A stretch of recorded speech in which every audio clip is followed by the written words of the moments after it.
Romanos capítulo 10, versos 1 a 15. Eu vou dividir esse texto, esses 15 versos, em 4 quartas-feiras. Serão 4 exposições nesses 15 versos aqui, porque eu gostaria de aproveitar alguns detalhes do texto. Hoje nós leremos os 15 versos, mas nos concentraremos nos primeiros 4. A gente vai ler todo o texto para que a gente entenda melhor o contexto e ficaremos com os primeiros 4 versos nessa semana e a semana que vem a partir do verso 5. Os judeus rejeitam a justiça de Deus. Irmãos, a boa vontade do meu coração e a minha súplica a Deus a favor deles são para que sejam salvos, porque lhes dou testemunho de que eles têm zelo por Deus, porém não com entendimento. Portanto, desconhecendo a justiça de Deus e procurando estabelecer a sua própria, não se sujeitaram à que vem de Deus, porque o fim da lei é Cristo, para a justiça de todo aquele que crê. Ora, Moisés escreveu que o homem que praticar justiça, decorrente da lei, viverá por ela. Mas a justiça decorrente da fé assim o diz: não perguntes em teu coração quem subirá ao céu, isso é, para trazer do alto a Cristo, ou quem descerá ao abismo, isto é, para levantar Cristo dentre os mortos. Porém que se diz: a palavra está perto de ti, e a tua boca e do teu coração. Isto é, a palavra da fé que pregamos: se com tua boca confessares a Jesus Cristo como Senhor, e no teu coração creres que Deus o ressuscitou dentre os mortos, serás salvo. Porque com o coração se crê para a justiça, e com a boca se confessa a respeito da salvação. Porquanto a Escritura diz: todo aquele que nele crê não será confundido, pois não há distinção entre judeu e grego, uma vez que o mesmo é um só Senhor de todos, rico para com todos os que invocam. Porque todo aquele que invocar o nome do Senhor será salvo. Como, porém, invocarão aquele em quem não creram? E como crerão naquele em quem de nada ouviram? E como ouvirão, se não há quem pregue? E como pregarão, se não forem enviados? Como está escrito: quão formosos são os pés dos que anunciam coisas boas. Nós estamos aqui no capítulo 10, e como eu disse, nós hoje avançaremos até o verso 4, apenas, para aproveitarmos bastante esta 4ª parte da carta aos Romanos. Então, como eu acabei de dizer, nós estamos desde o capítulo 9, naquela que temos chamado de 4ª grande parte, ou subdivisão da carta de Paulo aos Romanos. Quando Paulo fala da salvação, fala da soberania de Deus e da responsabilidade do homem. Quando Paulo se propõe a responder antecipadamente questionamentos possíveis e plausíveis. E embora exista aqui uma distinção de capítulos, do 9 para o 10, nós percebemos que Paulo não muda de assunto. Ele está tratando da mesma questão, da relação entre a soberania de Deus, que ele acabou de tratar no começo e no meio do capítulo 9, e da responsabilidade humana, final do capítulo 9 e todo o capítulo 10, e ele vai continuar até o capítulo 11.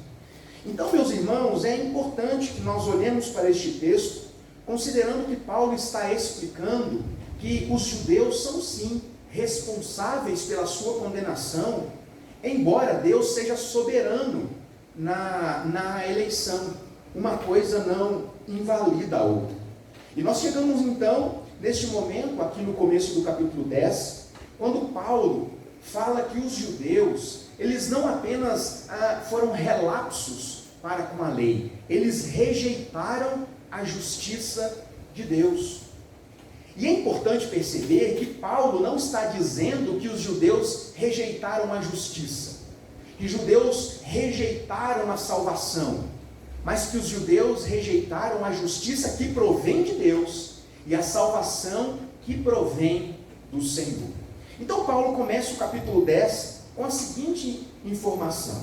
Ele diz: irmãos, a boa vontade do meu coração e a minha súplica a Deus é a favor deles, são para que eles sejam salvos. Paulo está falando aos romanos e se referindo aos judeus, dos quais ele mesmo faz parte. Paulo está tratando da condenação dos judeus porque eles rejeitaram a obra salvífica de Jesus Cristo. Ele já havia explicado que esta rejeição dos judeus, do povo que descende de Abraão, não invalidava as promessas de Deus em Abraão, e Paulo faz agora menção de orar por eles, como quem diz: irmãos, eu oro por eles, para que eles se convertam de boa vontade, de todo o meu coração. E sabe o que me salta aos olhos aqui, irmãos? É como Paulo, ele entende muito bem que a soberania de Deus não anula a responsabilidade humana.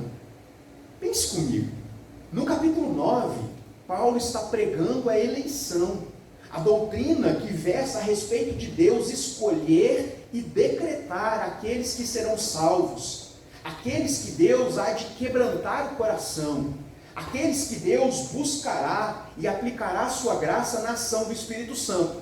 Logo, quer nós queiramos ou não, aqueles que Deus escolheu para a salvação, eles serão salvos.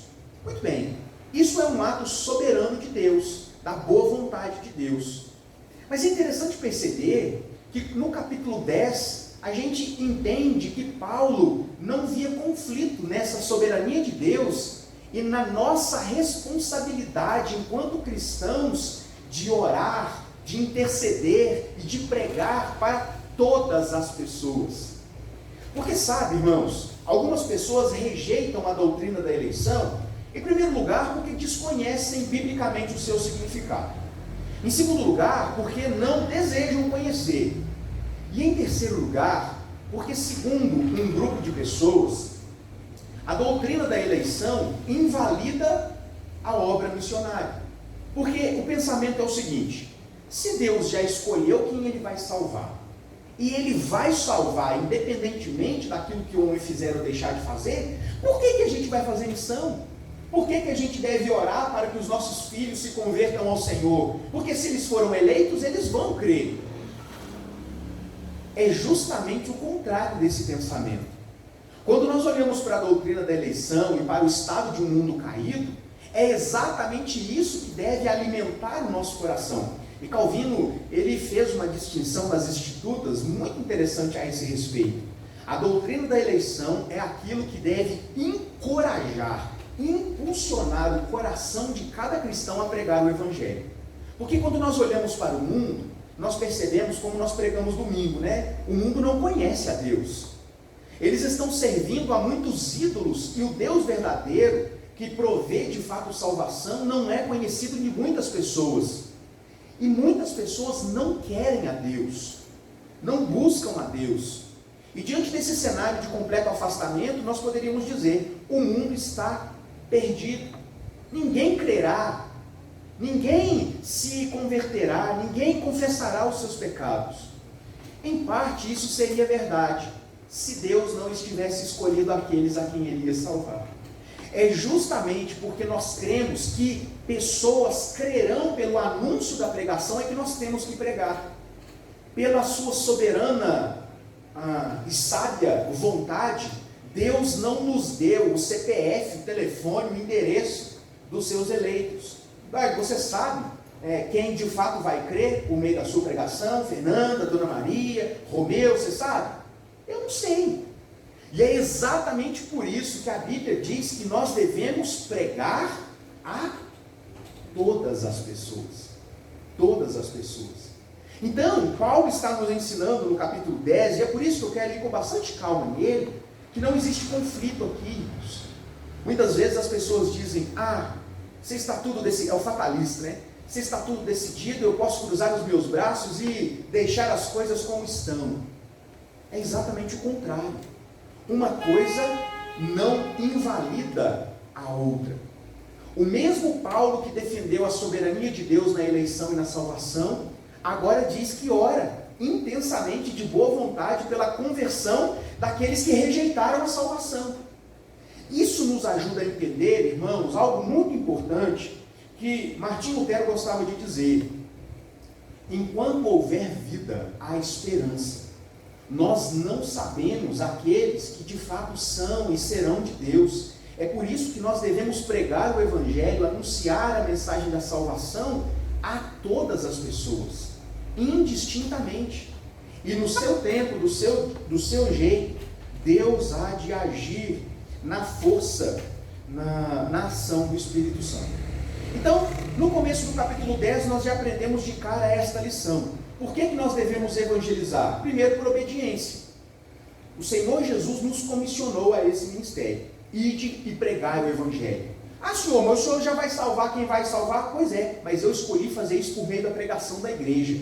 E eu escolhi manter em mim mesmo aqueles a quem eu vou salvar. Portanto, o seu dever é ser obediente. Anuncia, prega.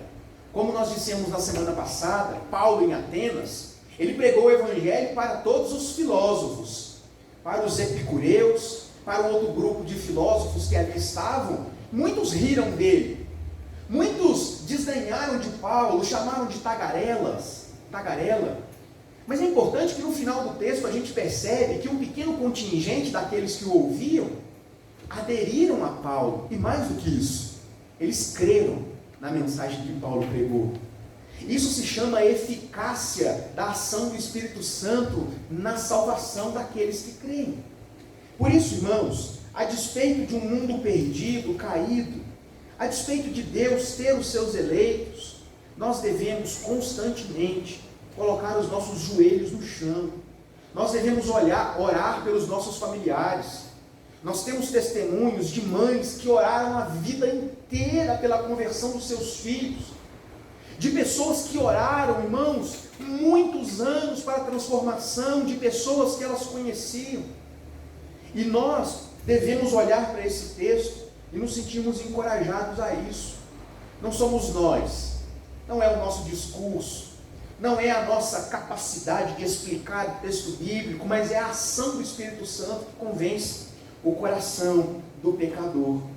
O Israel étnico havia rejeitado Jesus, e eles eram responsáveis por isso, eles são responsáveis por isso, mas isso não fez com que Paulo deixasse de orar por eles.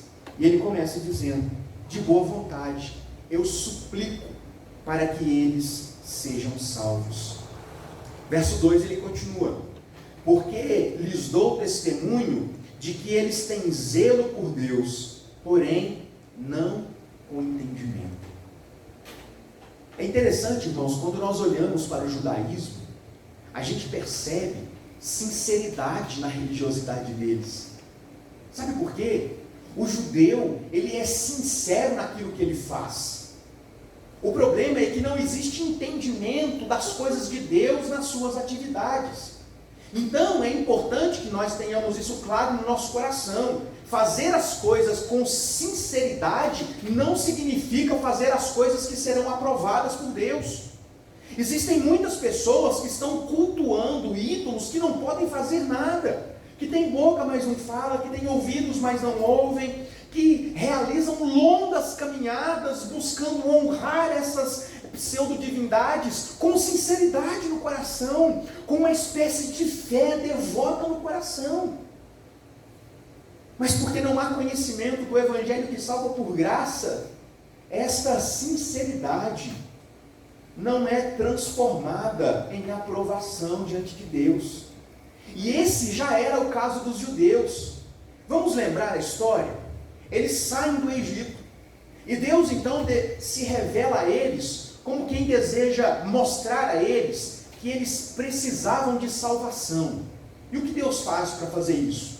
Qual é o mecanismo de Deus para mostrar para o povo que eles eram pecadores especiais, porque Deus estava livrando-os, mas pecadores, necessitados de salvação? Deus dá a lei, o seu código moral.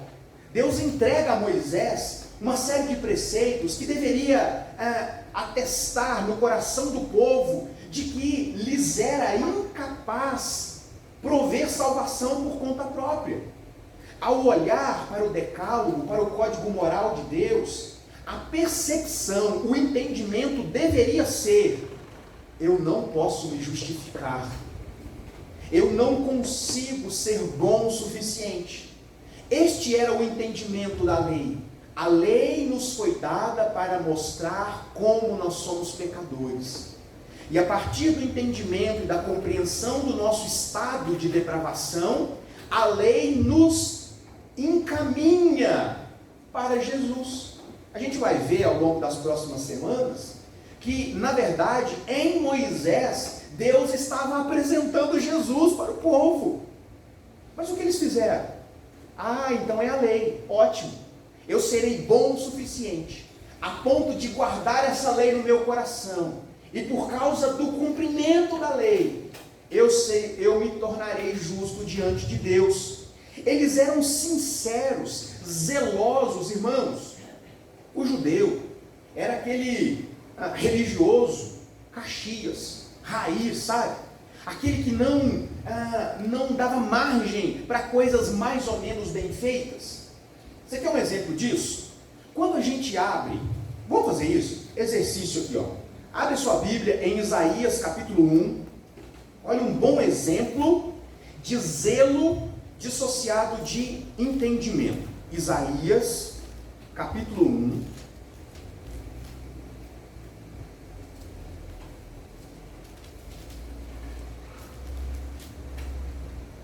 Isaías capítulo 1. Eu vou ler a partir do verso 10 e convido os irmãos a prestarem bastante atenção no que está acontecendo aqui.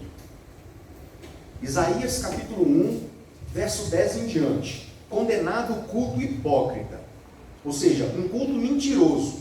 Mas vamos olhar para aspectos deste culto. Isaías está dizendo para o povo: ouvi a palavra do Senhor, vós príncipes de Sodoma, prestai ouvidos à lei do vosso Deus, vós povo de Gomorra.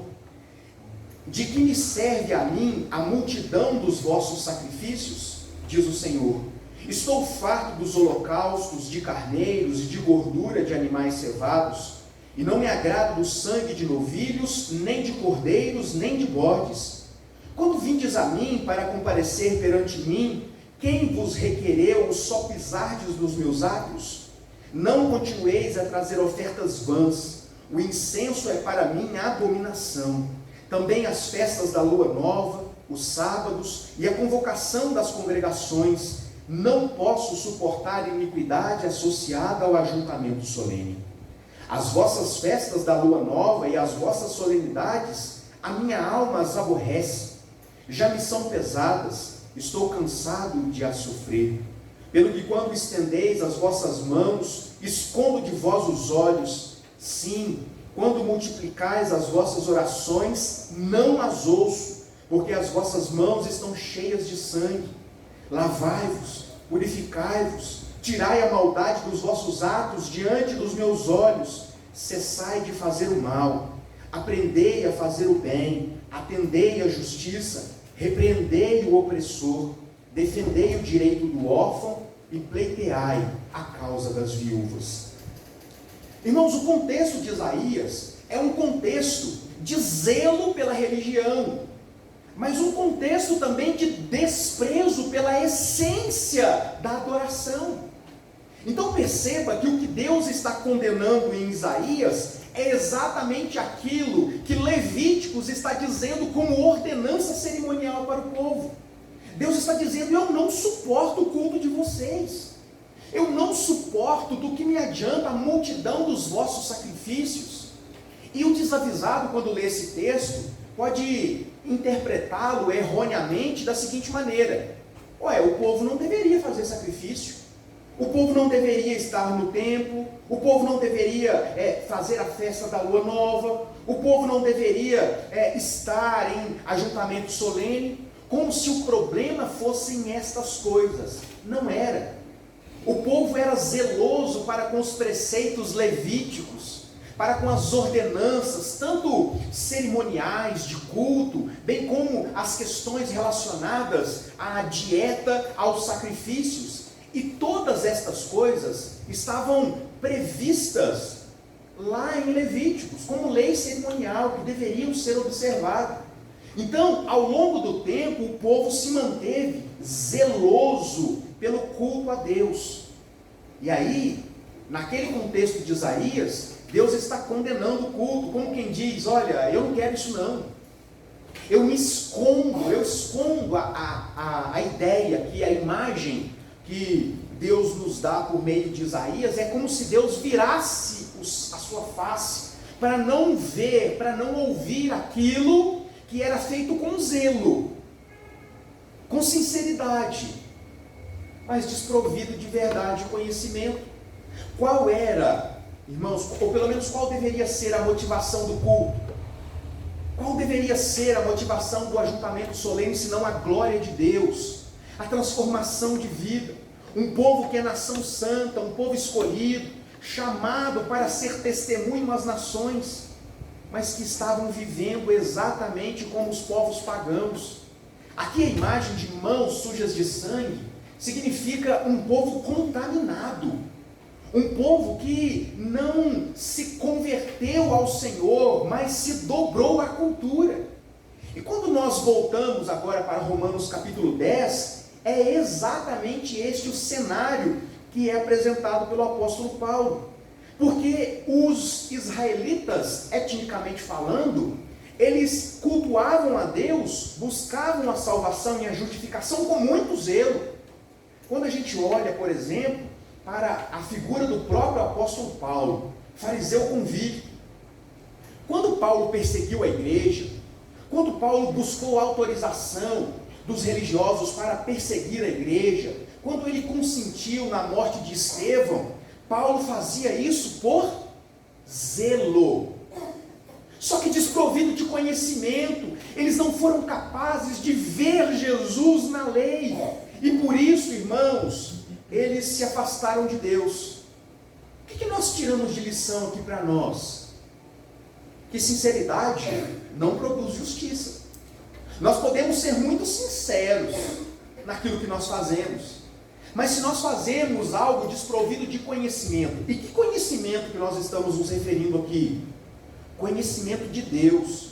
A gente pode buscar fazer as coisas para Deus com muita sinceridade, mas se não existe o conhecimento de Deus, daquilo que Deus requer de nós, isso não produz o efeito que a palavra de Deus deveria produzir.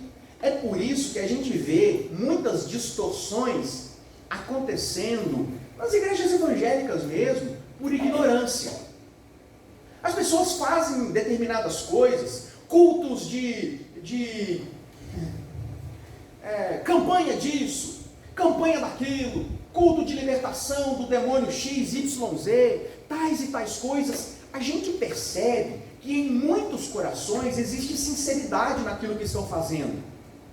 Eles acreditam naquilo, mas por haver falta, ausência de conhecimento, e quando eu digo ignorância, é ignorância como sendo o contrário de sabedoria. Não existe de fato ação de Deus, irmãos, nessas coisas. Então Paulo está dizendo, o povo judeu buscou a salvação. O problema é que eles buscaram no lugar errado. Eles buscaram a salvação na coisa errada. O povo de Israel amou a lei. Tem algo de errado nisso? É claro que não, irmãos. É claro que não. A lei é boa, é santa. O próprio apóstolo Paulo disse isso. O problema é que o judeu amou a lei para a salvação, ou seja, é essa lei que vai me salvar, quando na verdade a lei estava condenando eles. Ela veio para mostrar que vocês precisavam de um Salvador. Então eles cultuavam, eles faziam todos os ritos com zelo, mas desprovidos de entendimento. Então, dizer que nós não conhecemos, ou dizer que nós fazemos com muita sinceridade no coração, com zelo, não faz de nós pessoas aprovadas por Deus. É por isso que nós precisamos compreender, de fato, aquilo que a Bíblia está nos ensinando. Nós vivemos um tempo de meritocracia, ou seja, eu recebo aquilo que é consequência do meu mérito, da minha capacidade, do meu esforço. Tem algo de errado nisso? Absolutamente não. Aqueles que trabalham mais devem ganhar mais pelo seu esforço. Aqueles que estudam mais devem ser reconhecidos mais do que aqueles que picam fumo. O pastor Vitor gostava de dizer isso. Tem pastor aí que pica fumo. Mas tem outros que passam longas horas estudando, orando, tendo tempo para ter o que trazer enquanto conhecimento da palavra de Deus. E nós podemos aplicar isso nas nossas vidas como um todo. Mas sabe, irmãos, o problema é quando esta ideia da meritocracia invade o nosso relacionamento com Deus. E o judeu pensava exatamente assim: Deus tem que me salvar, porque eu sou judeu, porque eu tenho a lei, porque eu vou ao templo, porque eu faço o sacrifício. Como se a salvação dependesse do mérito daquele que oferece as coisas.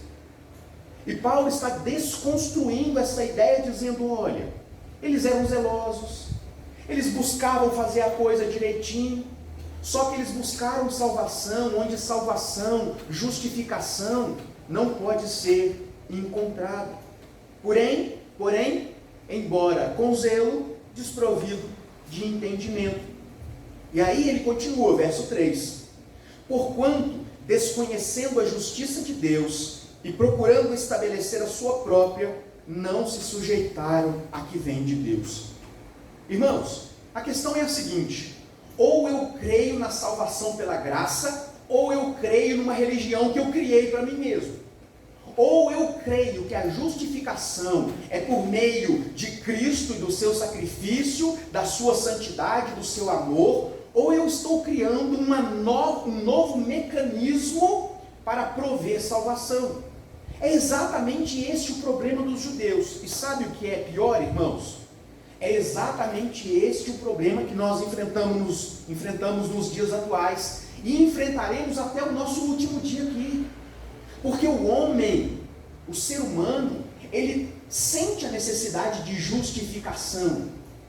O problema é que muitas vezes nós não nos submetemos à justificação que vem de Deus. E para isso, ou por isso, criamos outro evangelho, uma outra forma de sermos salvos, e isso nos afasta da presença de Deus. Paulo está dizendo: eles não se sujeitaram da salvação que vem de Deus. Se sujeitaram ao que, especificamente falando aqui? A Jesus. Eles tinham tudo, irmãos. Eles tinham os profetas, eles tinham a lei, os escritos, as advertências, o templo, as leis cerimoniais, o testemunho, que estavam lá apontando para Cristo, mas rejeitaram aquele que é essencial para a salvação. E por isso, eles não obtiveram esta justificação que eles tanto buscaram. E aí nós partimos para o último verso. E esse verso eu gostaria de chamar a atenção dos irmãos aqui para um detalhe linguístico importante. Paulo diz assim: porque, ou seja, ele está concluindo esse raciocínio aqui a respeito do fato de que os judeus não se sujeitaram à salvação que vem de Deus. Porque o fim da lei é Cristo, para a justiça de todo aquele que crê. Porque o fim da lei é Cristo, para toda a justiça, para a justiça de todo aquele que crê. Irmãos, nós temos aqui uma luta teológica que atravessa séculos. E os estudiosos não chegaram a um consenso ainda não. Quando nós olhamos aqui para esse verso, nós temos então Paulo dizendo: porque o fim da lei é Cristo. E a questão linguística que reside aqui é: qual o significado de fim? O que esse fim significa? Qual é a compreensão de fim? E aí a gente pode dizer o que esse fim no português está nos dizendo. Mas antes eu gostaria de chamar a atenção dos irmãos para que o que essa palavra significa na língua grega. São basicamente duas aplicações que ela tem no grego. A primeira delas, fim como finalidade, como propósito, como alvo. Então, partindo deste pensamento, esse texto pode ser, segundo o dicionário, segundo a língua grega, lido da seguinte maneira: porque o propósito da lei, porque a finalidade da lei é Cristo. E aí a gente concorda, sim ou não? Sim, Eu acabei de dizer que a lei, meus irmãos, está nos mostrando que nós somos pecadores.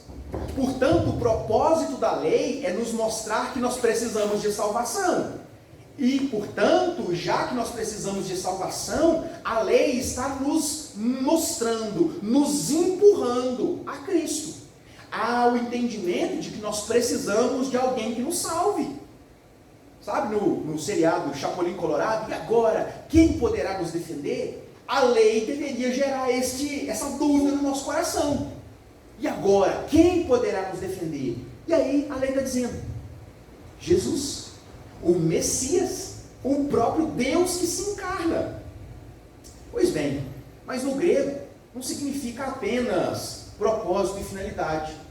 Esse termo também significa fim de terminar, fim de cessar, fim de concluir, assim como no próprio português.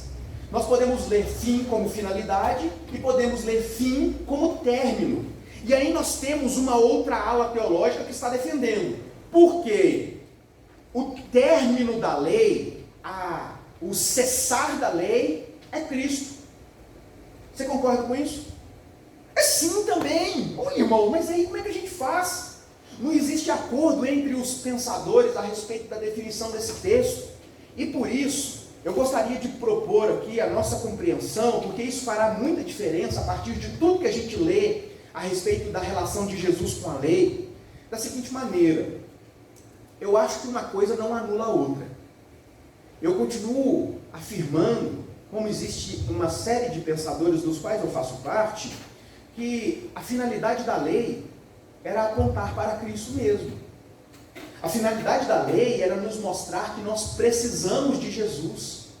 A finalidade da lei era nos mostrar que, ora pois, eu não posso prover salvação para mim mesmo, porque se cumpro determinado mandamento e descumpro outro mandamento, a lei me condena, logo eu preciso de salvação. Mas a lei também pode ser compreendida como sendo totalmente, cabalmente cumprida em Jesus Cristo nosso Senhor, e nós praticamos isso, irmãos. Nós percebemos, o autor de Hebreus faz exatamente esta leitura, por exemplo, quanto aos ritos cerimoniais.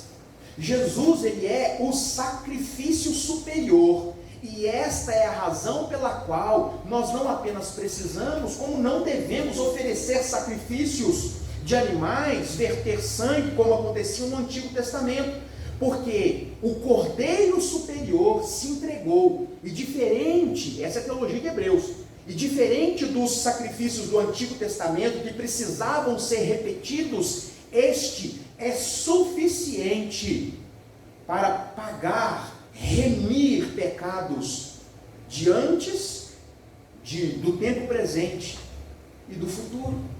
Então, a lei cumpre o seu papel em Jesus Cristo nosso Senhor, mas sem contudo, perder a sua essência. Porque pense comigo, irmãos, a lei, enquanto aspecto temporal, ela se cumpriu e ela terminou. A gente faz sacrifício de animal aqui, a gente queima incenso aqui, existe aqui, em alguns lugares existe, né, a Arca da Aliança, escondida em algum lugar onde só o Supremo que pode ir lá e tal. Não, essas coisas se cumpriram. Mas a lei de Deus, enquanto princípio normativo de Deus, ela é eterna. E portanto, embora a lei tenha se consumado em Cristo, por causa da ação do Espírito Santo, nós temos prazer na lei de Deus. Então, a ideia hermenêutica que eu gostaria de propor para os irmãos aqui é a seguinte: Paulo está tratando das duas coisas, da lei enquanto finalidade que apontava para Cristo, e da lei como sendo algo que foi totalmente, cabalmente cumprida em Cristo Jesus. Por isso, aspectos temporais foram cumpridos e não são mais necessários, e aspectos que dizem respeito aos princípios relacionados ao caráter de Deus permanecem vivos no nosso coração. O decálogo de Deus não morreu dentro de nós, porque é o código moral de Deus, e nós sentimos prazer na lei, não para a salvação, Mas por que houve salvação? A nossa relação com a lei agora é diferente. E a lei aqui no sentido mais amplo, não dos 10 mandamentos, mas da palavra de Deus. Nós devemos ter prazer na palavra de Deus, não para que Deus nos aceite, mas porque Deus nos aceitou. E isso só é possível por causa da pessoa e obra de Jesus Cristo, nosso Senhor. Estes são ensinamentos, irmãos, muito básicos, que às vezes não estão tão claros na nossa mente. E eu gostaria de concluir aqui a nossa exposição dessa noite, trazendo à mente estas aplicações. A soberania de Deus na salvação não anula a nossa responsabilidade como igreja, de orar para a conversão, pela conversão das pessoas. Certa vez, não faz muito tempo, uma pessoa me procurou em particular, depois de ter tratado deste assunto, perguntando: pastor, é lícito que eu ore para a conversão de alguém? Porque se Deus escolheu, eu disse: olha, irmão, a sua oração não vai mudar a eleição de Deus, não vai. Mas é lícito porque a palavra de Deus nos diz que nós devemos orar sem cessar. Nós não conhecemos o coração de Deus, os santos decretos de Deus, então por obediência nós devemos fazer. E nesse nosso tempo de oração, embora isso não mude o decreto de Deus, aumenta a nossa intimidade, e aí Deus muda o nosso coração, a nossa compreensão. E aí que nós entendemos que o modelo de oração de Jesus deve ser experimentado todos os dias da nossa vida. Senhor, eu gostaria que isso acontecesse, isso, contudo, que seja feita a sua vontade. Irmãos, um dia que nós compreendermos que a nossa oração deveria terminar assim, que isso fosse de verdade, expressão do nosso desejo: Senhor, eu queria muito passar no concurso, eu queria estar estudando, Jesus, mas que seja feita a sua vontade. E se caso eu não passar, eu não ficar chateadinho com Deus, parar de ir na igreja. Agora eu orei e Deus não me ouviu. Mas quem disse que Deus não ouviu? Deus pode não ter feito aquilo que você quis que Ele fizesse, mas Ele nos ouviu. E esse texto nos ajuda a compreender isso. Paulo está dizendo: eu oro por eles. Então ore, irmãos. Ore pela conversão. Dona Maria faz muito isso, né? Pelos irmãos. Nós precisamos orar sim pela conversão. Minha mãe faz muito isso. Imagino que em alguma medida todos nós façamos isso. Orar pela conversão das pessoas. Nós precisamos orar para que Deus nos envie pessoas para serem colhidas. Eu gosto dessa expressão, né? Serem colhidas no sentido de que por meio da nossa vida Deus nos conceda a graça de anunciar o evangelho que salva, e essas pessoas se rendam a Jesus. Nós precisamos orar por essas coisas. Pastor, mas eu não sei quem vai crer. Então é por isso, pega aí o alto-falante e prega para todo mundo. Semeia em todos os terrenos, porque se você for fiel na semeadura, quando a semente plantada no terreno certo, ela florescerá para a glória de Deus. Então nós precisamos entender que a nossa missão deve ser cumprida. Nós precisamos entender também que Jesus é o centro de tudo que a gente faz, irmãos, tudo. Não adianta boa intenção, é preciso conhecimento. É preciso compreensão das coisas que nós fazemos, viu, Mateus? Não adianta boa intenção para vir aqui tocar o teclado, você tem que tocar aquilo ali para a glória de Deus. A gente precisa fazer tudo que a gente faz é para a glória de Deus, porque quando a gente entender isso, que Jesus, Ele é o fim de todas as coisas enquanto finalidade, quando Jesus é o cumprimento da promessa de Deus, Ele é o alvo da mensagem que nós pregamos, esse entendimento sai daqui. Ele sai desse lugar e ele alcança outros redutos da nossa vida. E sabe o que acontece? Deus é glorificado nesses lugares. Nós precisamos, como igreja, sermos como Paulo, pregar o Deus desconhecido às pessoas que julgam já ter o próprio Deus para si. Que Deus nos ajude, queridos, e nos encoraje a não sucumbirmos diante da tentação de cruzarmos os braços, porque às vezes é assim que a gente quer fazer, né? Eu já tentei, Senhor, então não vou mais. Eu estou pregando e o povo não escuta, então não vou mais. Que Deus nos ajude, irmãos. Esses dias eu brinquei com os meninos aqui do Conexão, né? Deus é tão soberano, mas tão soberano, que quando Jonas pensou que ia fugir de Deus por navio, ele acabou indo para Nínive de submarino. Ele queria fugir de Deus andando de navio, e Deus fez com que ele chegasse lá, de submarino, dentro do ventre de um peixe. Porque a vontade de Deus, ela vai acontecer. Então não adianta lutar contra essas coisas. É no tempo de Deus, do jeito de Deus, e principalmente para a glória de Deus.